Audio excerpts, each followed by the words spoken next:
இந்த மாதிரி neck band ஏர்பாட்ஸ்லாம் நீங்கள் யூஸ் பண்ணுவீங்களா? இது எல்லாமே எனக்கு வந்து சர்வீஸ் வந்தது. ஆனால் இது எதையுமே என்னால் ரெடி பண்ண முடியாது. என்ன சொல்ற? இதை கொடுத்தவங்க எல்லாருமே ஒரு காமனான ஒரு மிஸ்டேக்கை வந்து பண்ணியிருக்காங்க. அந்த மிஸ்டேக்கை வந்து நீங்களும் பண்ணிட்டு இருப்பீங்க. அதனால தான் இந்த ஹெட்ஃபோன் வந்து சீக்கிரமாகவும் போயிடுது. அது என்னன்னு பார்ப்போம். என்னவா இருக்கும்? அதுக்கு முன்னாடி இந்த மாதிரி யூஸ்ஃபுல்லான வீடியோக்கு மெட்ராஸ் மெக்கானிக்கை சப்போர்ட் பண்ணுங்க. அதுதான் எங்களுக்கு அடுத்த வீடியோ போகிறதுக்கு மோட்டிவேஷனலாக இருக்கும். இந்த காமனான ஒரு மிஸ்டேக் வந்து பார்த்தீங்கன்னா, இந்த மாதிரி அவங்களோட ஃபோன் சார்ஜரே வந்து இந்த ஹெட்ஃபோனுக்கு யூஸ் பண்ணதுனால தான்.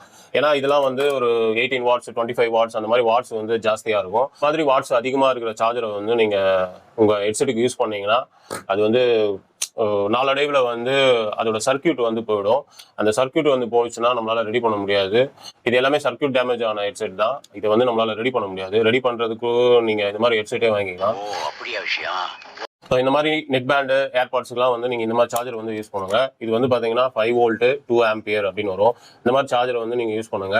உங்கள் ஹெட்செட்டோட லைஃப் வந்து நல்லா இருக்கும்.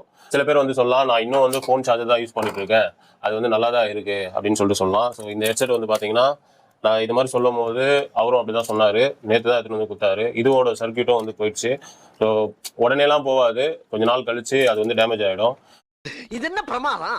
இதை விட பெசலைட் ஒன்று இருக்கு.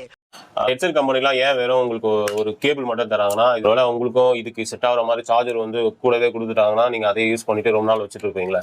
அதனால அது சீக்கிரமா போனாதான் நீங்க வேற ஒரு ஹெட்செட்டை வாங்குவீங்க. அந்த மாதிரி மார்க்கெட்டிங் ஸ்ட்ராட்டஜி. எப்பவுமே உங்களோட ஹெட்செட்டுக்கு உங்களோட ஃபோன் சார்ஜரை யூஸ் பண்ணாதீங்க. அதுக்குன்னு தனியாக சார்ஜர் வாங்கி வச்சுக்கோங்க. அப்போதான் உங்களோட ஹெட்செட் லைஃப் நல்லா இருக்கும்.